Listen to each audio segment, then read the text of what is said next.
Welcome to Geek Speak Live. Are you there, big fella? Hello!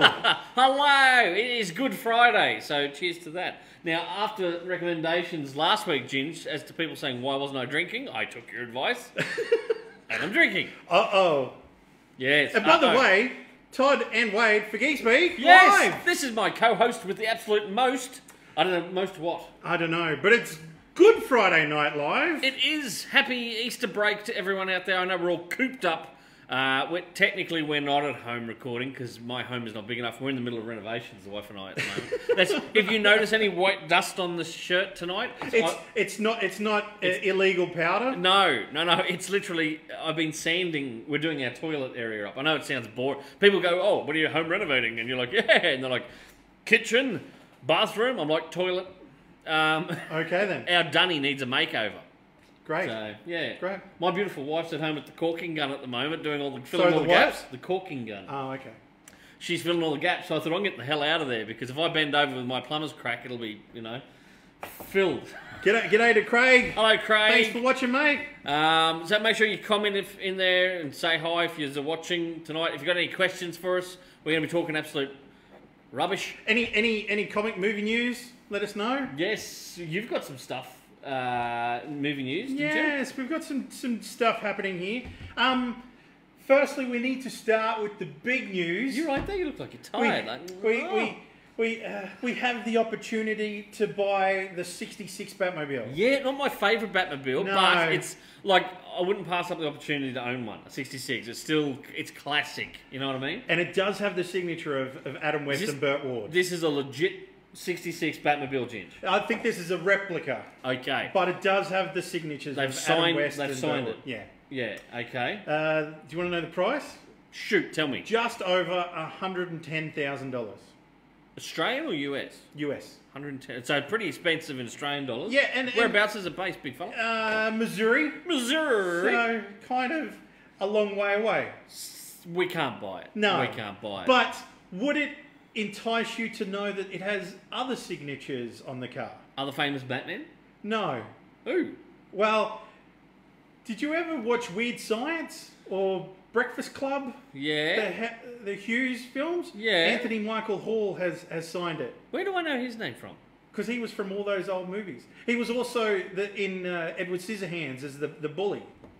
Right. So not tipping you over the edge to buy it? Why has he signed a '66 Batmobile? I don't know, but if that's not going to tip you over the hill for it, Right, come on, sell it to me. Sell it to me. this signature might. Who?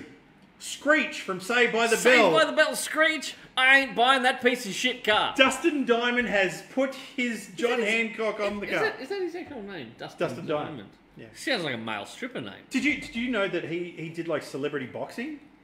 He's that thin. He's not anymore, but he had like this afro haircut. I remember Saved by the Bell because they're bringing it back, aren't they? On the. They're bringing back like the next generation. Yeah. Oh, because you know Rob Liefeld, the comic book artist.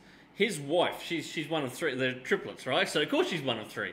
They appeared on Saved by the Bell, or one of the girls, one of the triplets did. Okay. She appeared. I think she had a few roles on, like recurring, popped up on Saved by the Bell back in the day. Yeah. Hello, Laura. Hello, Scott. Nice to see you watching tonight. G'day to Thomas. Thomas is there as well. Hey guys. Well, my lovely wife has put down the corking gun. She's tuning in. Hello, wife. Anyway. I don't think she'd be too happy about you telling her that the corking gun What? is being in use. She's doing a great job in there. So we haven't painted yet. We're not even at that stage. We're at the preparation stage. There's dust flying everywhere, and yeah. So that's the rest of my weekend sorted. Jamie's just said, "Holy dead guy on a stick, Batman." G'day to Scott. Hi, Laura. Thanks for tuning in, guys. Okay. What else were we going to talk about now? Yeah, go shoot. All I was going to say is, after all this coronavirus stuff is all done, where are you hoping to go? Where am I hoping to go? Are you going to go on travel overseas? Are you going to see things? Oh, you're talking about doing a holiday? Yeah. Shit. I wanted to go back to the UK maybe next year, but I don't know whether that's going to be viable. Yeah. And then I watched a movie the other night. Have you ever watched 21? It's where the card counting guy, Kevin Spacey, and No. and all that, where he's got the college students that go to Vegas with him each weekend. Okay, yeah. They're all at MIT. Has it got Matt Damon in it? No. Doesn't it? No. I'm pretty sure it's got Matt... It's not Matt Damon. He's not in it. Lawrence Fishburne is. Maybe Matt Damon's in the other one. Matt Damon. You know when they have two movies that are about the same thing that come out at the same time? Well, it could be. But anyway, 21. I watched that the other night, and then, because it was in Vegas, I turned to the wife and said, I really want to take you to Vegas one day. Yeah. Yeah. I didn't turn to my on-screen wife. We've been to Vegas Multiple twice. times. Yeah. But no, I did. I had a nostalgic pang to go back to Vegas. Yeah? Yeah, I don't know why. It's a beautiful... Have you ever been there? Any of our people tuning in, listening here? Hello, Kent. Hello, Andreas. Hello, Emma. G'day. So, yeah, has anyone else gone to Vegas? Because I tell you Who's what... hoping to? Yeah, do you want to go? Not with us. Well, you can. If I don't know, if we all chip in, we could do a big thing over there. Scott's just let us know Matt Damon was in the late 90s gambling movie with Ed Norton. There we go. Not 21 though, is it? No, 21 is the one I watched the other night Okay. with Kevin Spacey. He who shall not be named. Kevin Spacey. The reason I say where do you want to do it after this, because Disneyland Yes. is considering when they open the parks, is that they're going to be like at the customs where they get the temperature and check your temperature as you're coming into the park. Why are you holding it to your head? They just scan you. Because it's almost like a barcode scanner where they scan it on your forehead check your temperature. to check your temperature. Well, I'm glad they do that rather than saying, right, bend over. I don't know if you can really check the temperature doing that, Ginge. Do you remember ever You trying... got a bad deal at TSA. Do you remember ever faking, like being sick to try and stay home? And I know my mother doesn't watch this show. Yes, I did on numerous occasions. Because Did you ever get away with it? No, I God did. no. I did. I had to be fucking dead. I'm a better actor than you, Ginge. I sold it. See, the thing is, Mum had this high-tech thermometer, right? Oh. Now, it wasn't... you didn't put it under your tongue or anything. I don't think we want to know where this is going. It looked like a piece of film, like photographic film. And what you did is you put it on your forehead, and the temperature would actually show up, and it'd show how hot you are. Are you for real? I am absolutely... It was like Are you sure your mum didn't have you bamboozled No. with just a bit of film and she goes, wait, this is a special test? And no, you might have been at death's door and she was just like, I don't want him around the house today. No, Go because to school. it was almost like photographic material that it would see the temperature. And I tried to get out of it by turning on like the Side reading lamp? light Yeah. and heating it up. Too hot. But then Too hot. But then it started to bubble and Rookie yeah. fucking mistake, Yes. Ginge. Yes. Oh, Yes. God. I have to teach you. I really have to teach you some stuff. G'day to Rob, watching at home. Yeah, I never got away with That sounds like pretending something to out be of a sick. modern sci-fi movie where they just whack this thing. I mean, I've took it the one at home you got to do under the What? armpit, you know? Under your armpit? Yeah, you stick it under your armpit. Don't you put it under your tongue? No, this one's armpit. Well, how could that be a gauge of how hot you are? Apparently it is. You pop it under there, right? What about if you've been exercising? That'd be hotter than your forehead Apparently not. or under your tongue. Apparently not. It works. That's what it's designed for. Well, okay then. So, fucking rookie mistake, Jim. Rookie mistake. I tell you what, this is one thing this whole coronavirus thing has done. It's allowed me to catch up on a number of books. Yep. Graphic novels, comic books, stuff like that. I've been putting off reading or just haven't had a chance to get to. I've caught up on a lot of those. And movies. I am watching a ton of movies at the moment. So the wife and I have just binged Divergent, Oh, Insurgent, Oh, God. and the third one. Oh, no. Which was meant to be... They meant to make 2 parts to it or something. They cancelled it, right? Because it didn't even come out in cinemas, did it? I don't know. What I do know is I had a flashback because we put it on the first one, right, Divergent, and the wife was like, "Do you remember this? We've seen this?" I'm like, I don't know. And then get into a couple of minutes, I'm like, I do remember this, but I don't think we saw it together. She goes, "No, you saw it with Ginge." I went, "Ginge and I watched this together," and then it pinged. And where was the point where it pinged? Because there's one of 2 points where it could have pinged for you. Where do you think it pinged? I think it pinged when old mate took his shirt off. Because Yes. 5 minutes beforehand, she took her shirt off, and you or I were in there going, Now, but hang on. But when he took his shirt off... we haven't given the preface as to why we were together watching Divergent. We went to the premiere together, okay? Look, we won tickets to go see We won it. tickets. But the premiere was actually done as at Chicks at the Flicks, right? Which wasn't written on the tickets. Not when he rang me up and said, "Do you want a ticket to Divergent?" And I said, "Well, I'll take the lovely wife." And my lovely wife was crook that night, so she goes, "You and Ginge go to watch it." And you're like, "Yeah, right, I'll watch a movie." So we went to watch it It's a together. sci-fi movie. It's a sci-fi movie. So we're sitting there and everyone's piling in and there's women everywhere and we're just two guys sitting in the cinema. I think it was probably one or two other guys who were reluctant husbands who'd been dragged along. But we were one of maybe 5 guys. at the very most. Packed cinema. We were about 5 guys at the max, and us two sitting together looked very conspicuous together. Anyway, so that moment where Four, we had to say, it's not what you think. Four takes his shirt off, right? That's the character. And around us erupted with, woo! And Ginger and I are looking at it going, he's not all that, you know? And I was thinking, how sexist is this? And then she takes her shirt off. And the other part... We felt like we couldn't say a word. The other part that pinged it for me was where, and spoiler alert if you've never seen this, right? Ashley Judd's character as a mum dies, right? Spoiler alert. I said spoiler alert. If you didn't listen, bad luck. Man. Oh, it's like flashbacks it was a to Numb. sad part. It's a sad part, right? Oh. But I'm sitting there invested in the movie and Ginge taps me on the shoulder. Very like this. I'm like, hey, do you want what? some popcorn? Yeah. Malteser?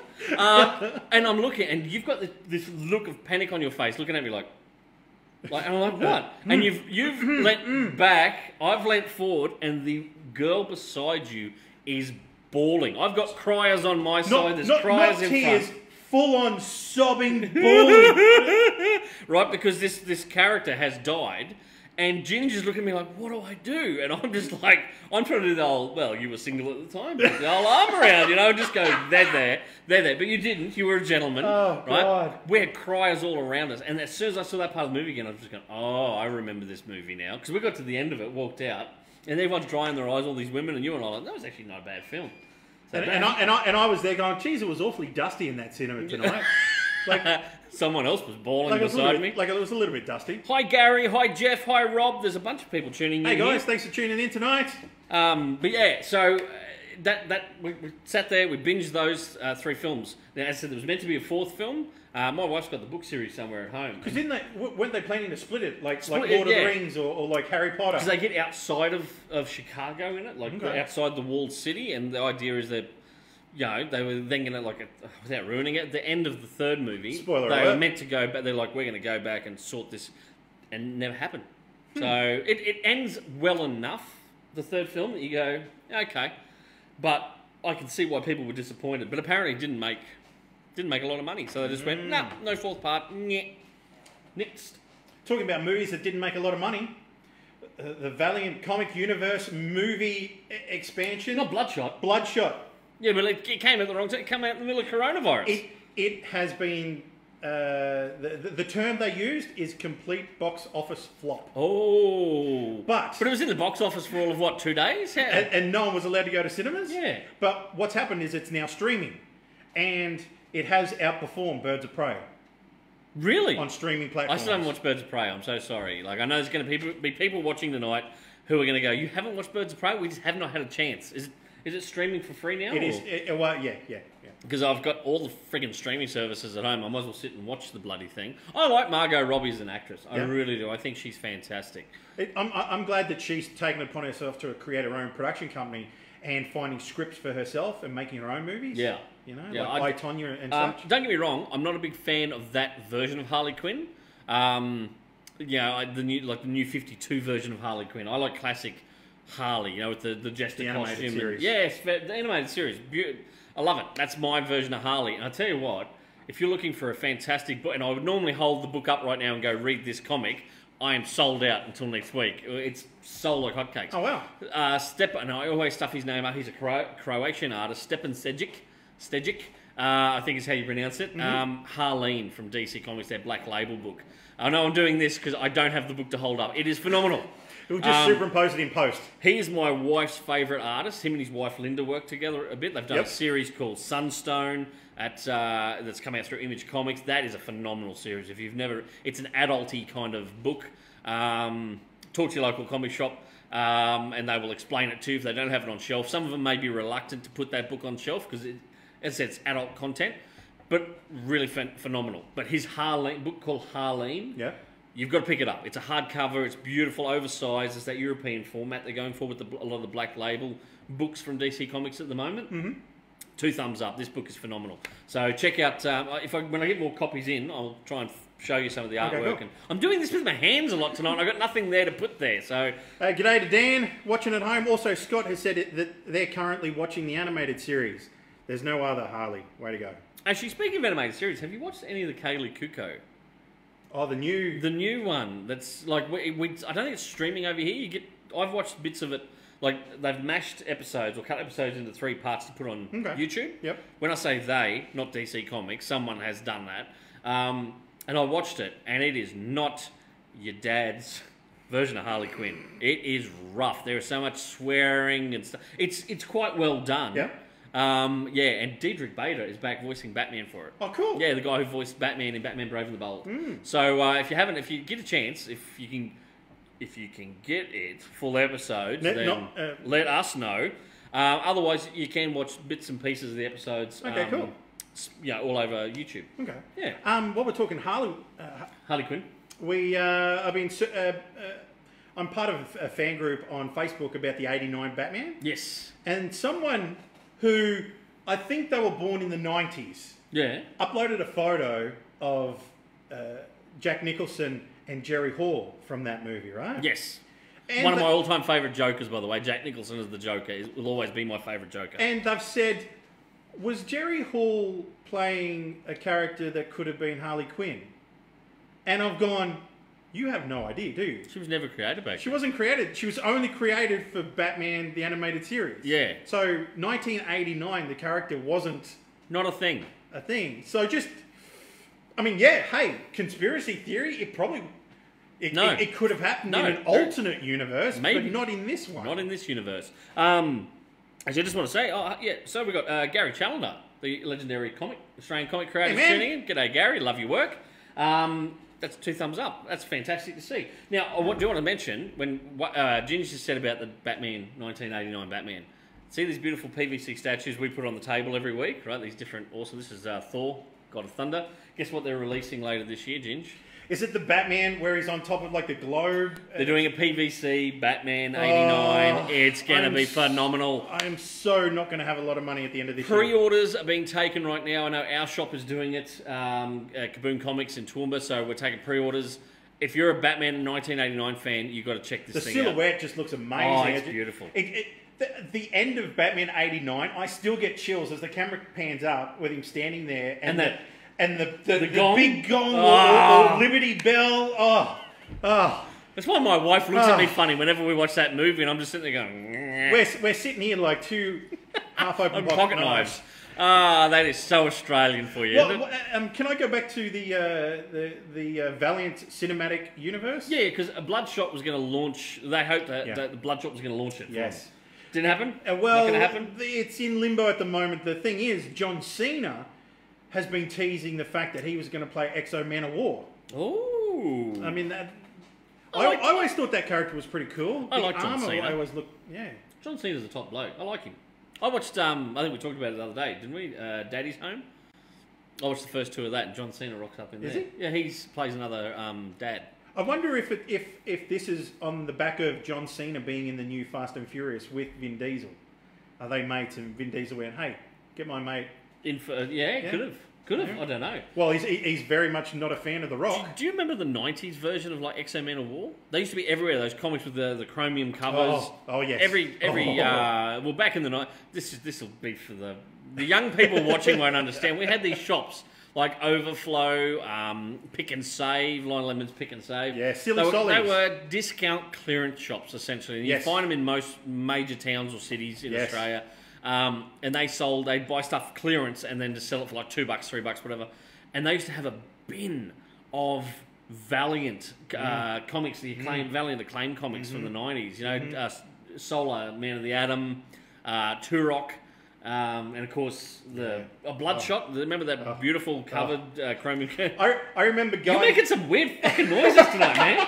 I remember going through the shelves to find the one that hadn't been creased, or the one that had been less creased than all the other ones. And we're like, this book's going to be worth something one day, so we bought like 2 or 3 copies of it. And it is still worth like 50 fucking cents. Because it was overprinted to the shithouse. Like, every well, in America they call them 5 and dime or whatever, I don't know, but 99-cent stores. And they were everywhere, those books. But they I don't know, the nostalgic soft spot there. We have said... And we forgot tonight to bring them along. We're going to do our favourite comics or books that got us into comics and stuff like that. Yes. I've still got my first comic at home. I've got to dig it out of the box. I got to sort the box out to be able to find it to bring it in. Do you remember Time Walker? I'm sure he was a part of those as well. Oh, could have been. Some of the 90s comic fans might tell us in the comments there. Actually, tell us your favourite comic book. What book got you into comics the first time around? What was the character... story arc, maybe? Let us know in the comments below. A heap of people commenting at the moment. Gary said, Mad Love, great comic. Yes. That I love Mad Love. That is fantastic. There's a little... If you haven't checked out Harleen yet, when you do, keep an eye just in little things throughout the artwork. Yep. There's a scene where she rocks up with coffee for the guards at Arkham. She's a doctor at Arkham in the start of this book. And written on the coffee mugs is the guards' names. And one's like Tim, T-I-M-M, and Deanie. And it's these nice little nods that Steppen put in there. Okay, cool. For the creators of Harley Quinn, a bit of a nod, a tip of the hat, sir, kind of thing. So Laura wasn't a fan of that new series at all. Couldn't get through a whole episode, Laura. It's not your traditional Harley Quinn. It is very adult Harley Quinn. But yeah, Yasaki Yojimbo. Yes! Do you remember the Turtles toys? Where they brought out the Yasagi? That was my first introduction to the character Yasagi Yojimbo. Yeah. And then, because I was a Wizard kid. You remember Wizard, the comics magazine? The amount of flashbacks. This is a nostalgic episode tonight. Whoa. And I remember seeing the art, and they do a story or a feature on Stan Sakai, I think it is. But anyway, you sent me a video about him not long ago, about a year ago.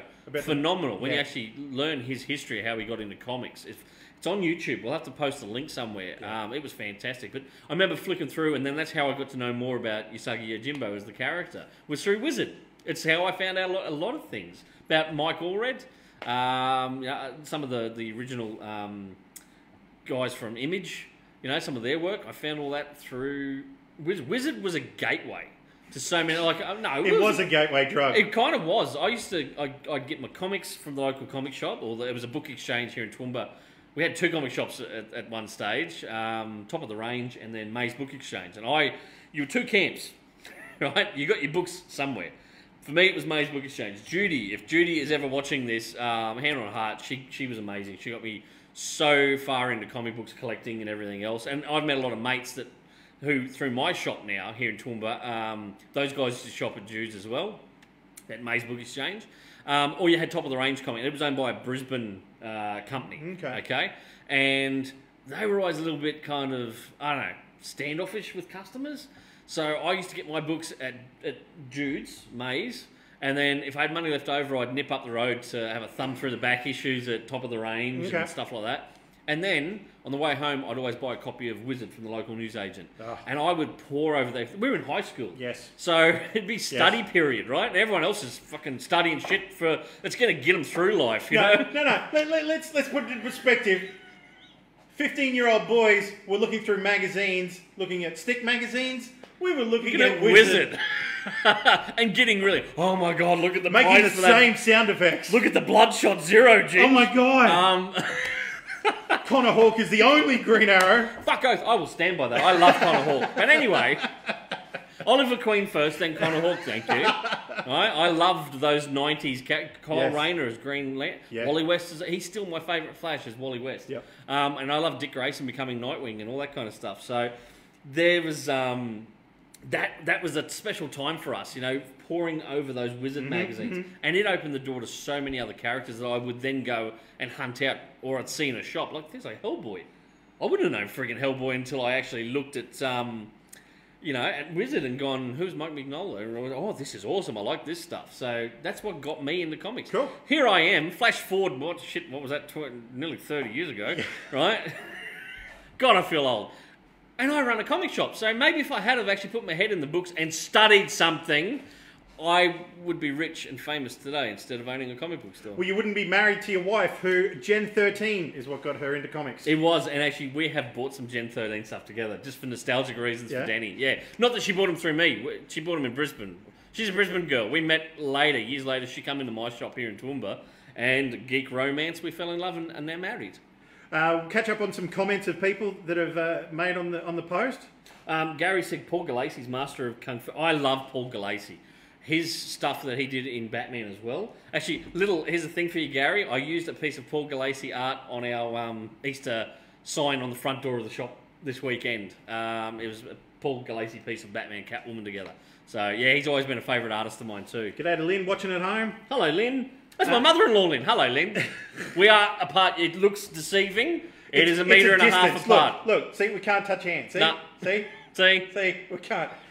Other comics that people... Barry Windsor Smith's Conan. Yeah, I've never been a big Conan fan. I know that sounds horrible, but I do appreciate the man's artwork. I've just never been a barbarian kind of swords and sandals type kind of thing. You know what I mean? Yeah. Laura, Superman Earth 1 series was her introduction, thanks to Todd. Oh, yes, Laura, I put you onto that. It was a great book. Shane Davis on the artwork on that thing. Phenomenal. I met Shane in Brisbane a few years back at a Supernova event. Yeah, got some original, got a couple of prints signed, sorry. That's cool. Yeah, he was a really nice bloke. Scott says Godzilla Dark Horse Run was the first series he collected. Holy yeah. And what got him into comics then, 93, Green Lantern, Dr. Light Christmas issue into DC's after that. That was, once again, Scott, that was classic, awesome DC back in the 90s there, when you had that new generation of heroes coming in. And Gary said also Tomb of Dracula. Yes, I've read some of the old Tomb of Dracula stuff. It's phenomenal. I love that. They built suspense in those stories back in the day, which, I'll be honest, a lot of modern writers, I reckon, struggle to get. You know, like, it's hard to describe, but guys like Chuck Dixon, who's one of my all-time favourite writers, Alan Grant, you know, those guys could write a good story and have drama built up into it, and you had to use this thing here to read between the panels, and you created things in your head a little bit, whereas a lot of modern writers, I can thumb through a book really quick and just go, done, you know, and go, I didn't really get a lot out of that. That's not that Kevin Smith? Which one? Well, there was no dialogue in the entire book. His Hit Girl book that came out, the first issue of Kevin Smith on Hit Girl. There was this huge prestige about this book. Kevin Smith's writing Hit Girl. It's going to be amazing. It's going to be dialogue full. Fucking silent issue. I just got to the I went, oh my god. Don't get me wrong. I enjoyed the artwork in it, but it's still. You're like, Kevin Smith's writing a book. I want to get some dialogue in there. He's the king of dialogue. Disappointing. Yeah. No. Any other ones there for me there, Ginge? We've got some movie news. A trailer come out in the last couple of days for a new Netflix film with Chris Hemsworth. An Aussie boy.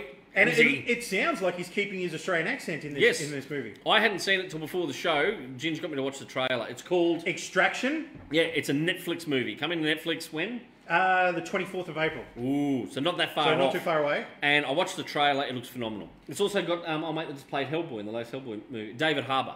David Harbour's in the movie as well. So there you go. And it revolves around Chris Hemsworth having to rescue a kidnapped kid, but the kid is the son of like this huge drug kingpin. Yeah, like part of a drug cartel, and he's being held hostage by a rival drug cartel.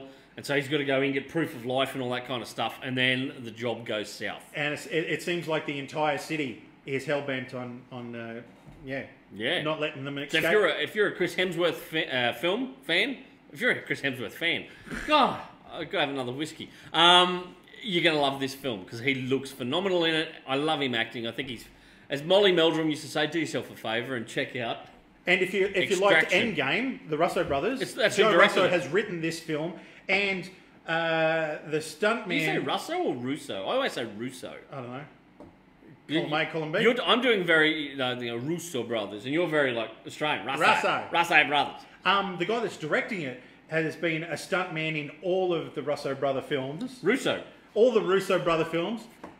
So it looks really action-packed, and can't wait to check that out. Hi, Tim. Tim's just tuned in. Good to see you there, Tim. Don't forget, people, tell us more of your first comic book that got you into comics, first character or story arc. We still didn't talk about it. The first story arc that you and I both got into was Nightfall. It was back when Batman was broken. Jean-Paul Valley was in the costume as Azrael.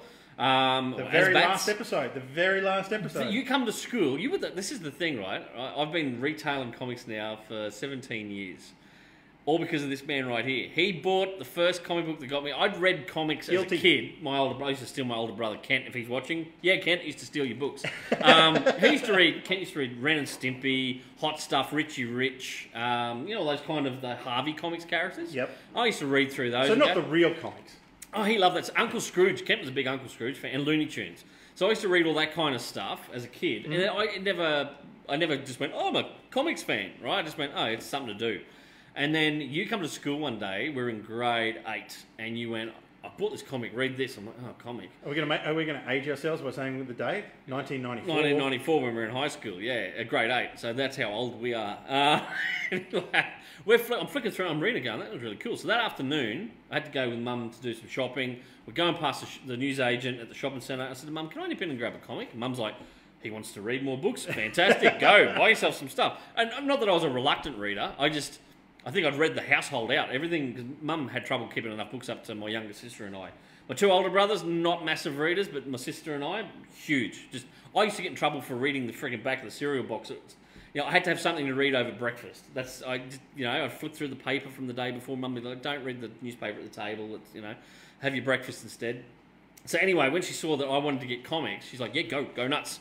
So I bought the issue before the one you bought in, and the issue after it.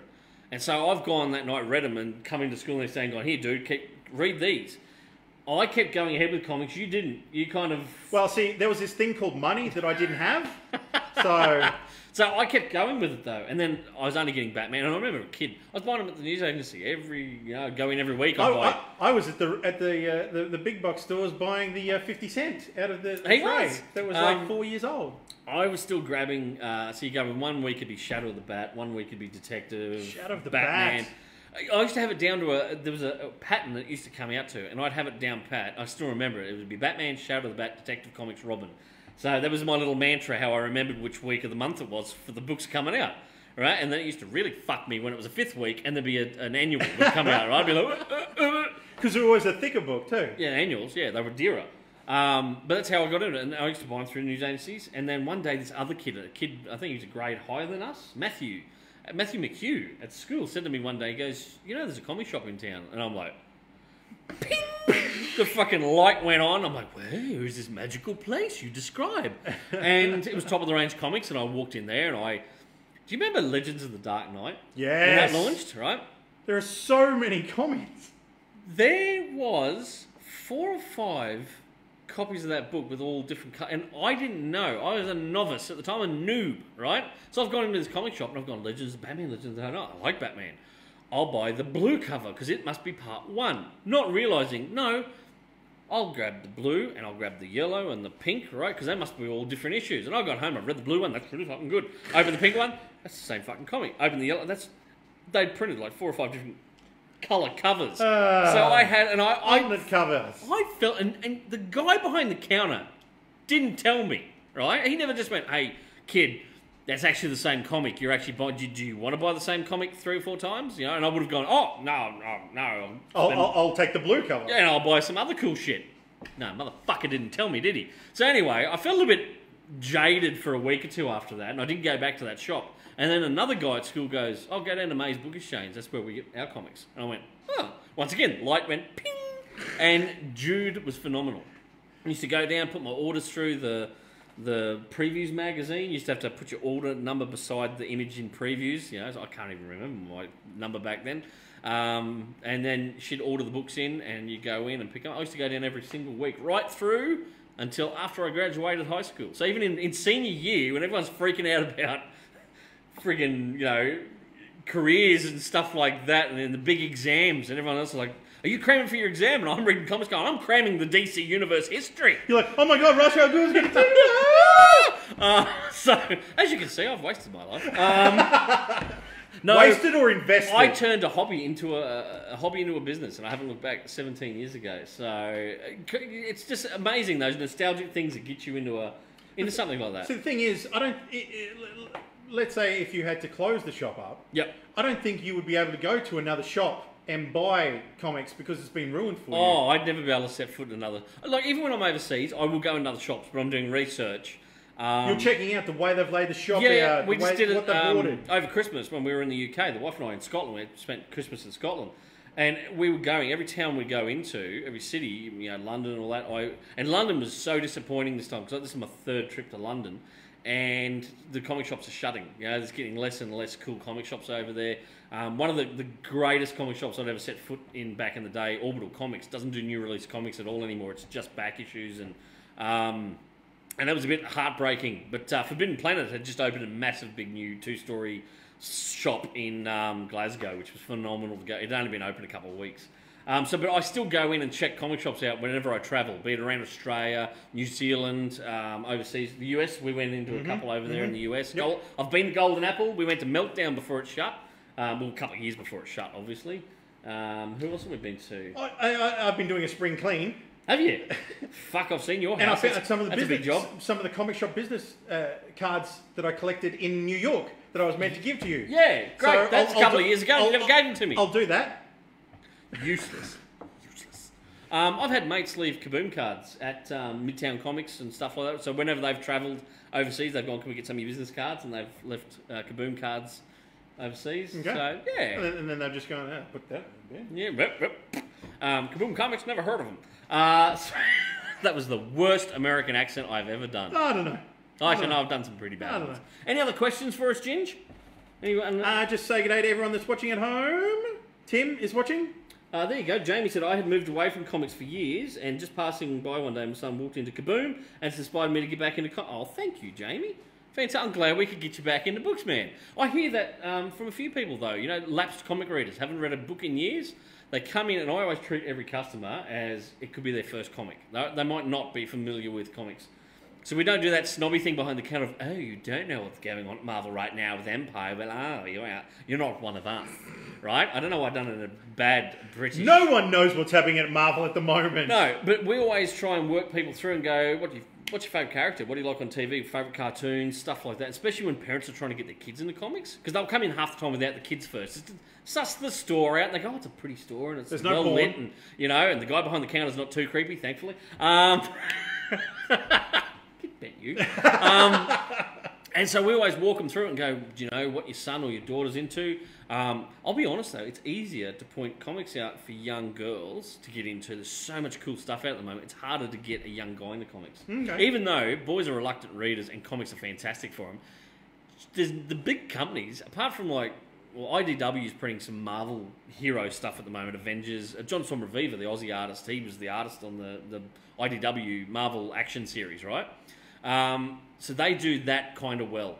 DC's got sweet FA out for young readers, apart from some of these new little graphic novels, the DC Ink graphic novels, I think it is. There's Ink and Zoom. One's young readers, one's young adult.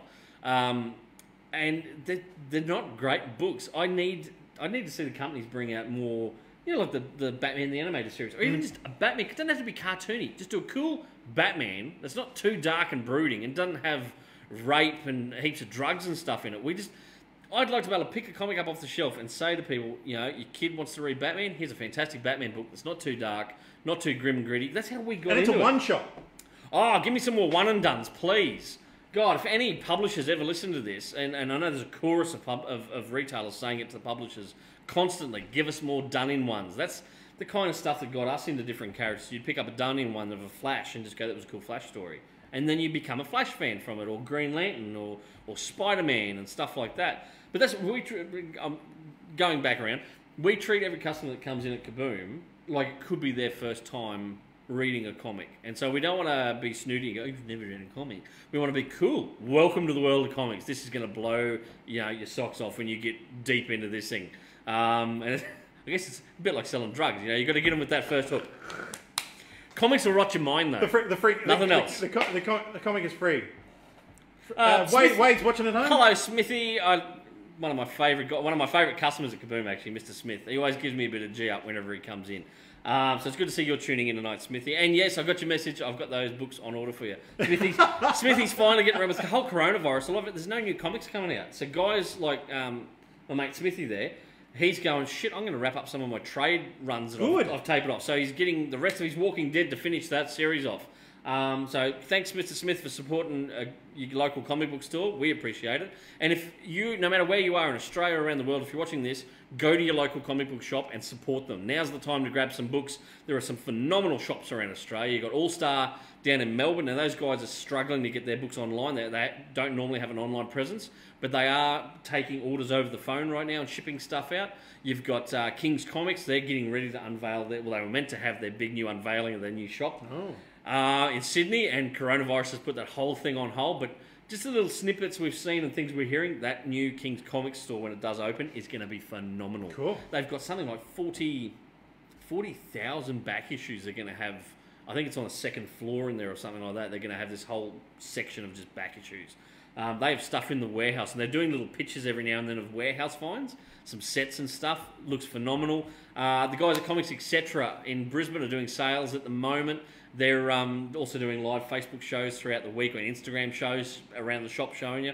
We're doing videos here. We try to do a video once or twice a week here at Kaboom Comics, just to show you what's in store. So make sure you support your local comic book store during this time of shutdown. No new releases are coming out, but you can collect some fantastic back issues, graphic novels, all that kind of stuff, and keep your stores open. Some comments on the video. At least there should be a lot of writing happening at the moment. Yeah, actually, Mark, you're dead right. You'd think that, but some of the companies have said pencils down, and I guess, you know, typewriters down, or computers down for the writers. Some series have been put on hold, so some freelancers are really struggling in the States and around the world who work for some of the big companies because they have been told pencils down. I would have thought this is now the opportunity for creatives to go, I'm going to bump out a couple extra scripts, the writers. Artists will be going, frig, I'm just going to keep doing what I'm doing, and I'll be ahead on the book. So when it comes out, we'll actually have an issue or two in the can. But apparently the companies aren't doing that. They're not willing to pay the freelancers and the creatives to actually do that. In some instances, they're saying, nope, pencils down. Scott has a question. How do you feel about the DC animated movies that have been coming out in recent years? We just got through Constantine, City of Angels, and loved it. I haven't watched that one yet, but I want to. Justice League Dark, Throne of Atlantis, Justice League War. Do you like the continuity they seem to be creating, and how do you think they could mimic the success of the animated movies into live action? Good question, Scott. I have said for yonks that DC does animated movies better than Marvel, right? Now, Marvel's animated movies, they're not crap, but they're just meh. Whereas Marvel's movies, The live action, for most part, have been phenomenal. I still watch the original Iron Man and just go, wow. yes, that was only on Not recently. long ago, yeah. We watched it and went, wow, that still holds up today. DC's live action movies have been a bit hit and miss. No joke. I mean, I'm a DC boy through and through, but their live action movies disappoint me. In saying that, I loved Aquaman. I thought Aquaman was quite good. Yeah. I really enjoyed Shazam. I thought it was lighthearted, and I don't know why my wife likes it so much because of, you know. Zachary Levi. I can hear it. She's like 2 suburbs away, and I just heard a noise from my wife. She just loves Zach Levi, right? And I like him as an actor. I think he's good, and I thought he was perfect as Shazam. Sadly, Justice League as a movie was, yeah, it wasn't great. It really Release the Snyder Cut. it had moments. Ben Affleck as Batman. I still hand on heart. Yes. Yes. One of the best Batmans we've seen. Sadly, we're not going to see him in a solo film, and that breaks my heart because I thought Ben Affleck did a fantastic job. And he was so on board to do a solo film. I still like Henry Cavill as Superman. Yeah. You know, but I don't think the Superman films have been wow. So maybe they need to get some of the guys working on these animated films and bring them up to the big leagues and go, hey, maybe we'll try going with a slightly unknown director. Let's focus more on the story and do a fantastic Superman or Flash movie or whatever else. Focus on the characters. Focus on the story. And I think the thing is, with the animated movies, they're not necessarily the originating movie. They're already that character. We don't have to explain his backstory. I'm sick of having every time to see how a character comes about. Yeah. So we all know how Peter Parker becomes Spider-Man. We know who Thor is, right? We know Captain America. We don't need to see origin films time and time again. Every time a new director comes on board and the studio goes, oh, we're going to do a new Batman film, and we have to have the obligatory this is how Batman came about. 'cause his Batman parents were killed. 89 was not an origin film. It had flashbacks. You did the flashbacks in there. But he was already Batman. I don't need to know how Batman gets his gadgets. I don't need to see him in the Batcave talking to Lucius Fox with the blueprints going, and then I want you to build me this military grade thing. But Batman builds his own shit, right? He does. He's clever enough, right? That's why I hated the Christian Bale movies, right? You know, I have to import this mask from blah blah blah. You know, fuck. Hey, I read some rumours today that Jeff Johns. Yep. The rumour mill is that he actively has been causing some shit with the DC cinematic universe. Ooh, see, I'm a Jeff Johns fan as a writer. Jeff Johns writing a book, I'm on board every time. I think he's a fantastic writer. So yeah, apparently he actively tried to get Zack Snyder sort of. Well, if that's the case, boo, Jeff Johns. And there seems to be a lot of people within Warner Brothers that are kind of saying, "Oh, we're not friends with Jeff Johns. He's over there." That has been rumours coming out of the comics division, at least. That's part of the reason why some of his books have been delayed. A lot of the stuff that he was building with Doomsday Clock, which was heavily delayed, they just went around him. That's why Brian Michael Bendis was able to bring back Legion of Superheroes. Other people have toyed with Scott Snyder in one of his Justice League run, brought back Justice Society of America. This was all stuff that was meant to hold off, and Jeff Johns was bringing that all back at the end of Doomsday Clock. DC just got impatient with him and just went around him. There's been rumblings that he's been on the outs with some of the higher-ups at DC as well. So maybe Jeff Johns, his time with Warner Brothers, might be coming to an end. You don't know. He's the showrunner for is it Stargirl? Yes. And that keeps on being pushed back because he doesn't know how to be a showrunner. And I think everyone's just saying, right, you just stay over there. Stay away from everything else. Maybe focus on comics, Jeff, because you do it so well. Don't try and have too many... Sometimes, if you put too many feathers in the cap, you look like a chook. I don't think it's a real saying, but I'm going to make that up. I'm going to write that down. Write that down. That's a piece of advice from me to you. If you wear too many feathers in your cap, you'll look like a chook. Wear too many... You're a slow rider. Feathers. But thanks for the great question there, Scott, about that. That is, like I do genuinely enjoy most things that the DC animated movies put out. I'm behind on a couple, but I don't mind them. The style could be a bit better. I think they're going for that one house style now. Yes. And I'm not necessarily a big fan of that same style for every movie. I like it when they get different animators, different animation styles in there. They said they're doing Kingdom Come, and I'm like, if it doesn't look like which you can do. You can actually kind of pump out a CG version of Kingdom Come if you wanted to spend the money and get the right people behind it.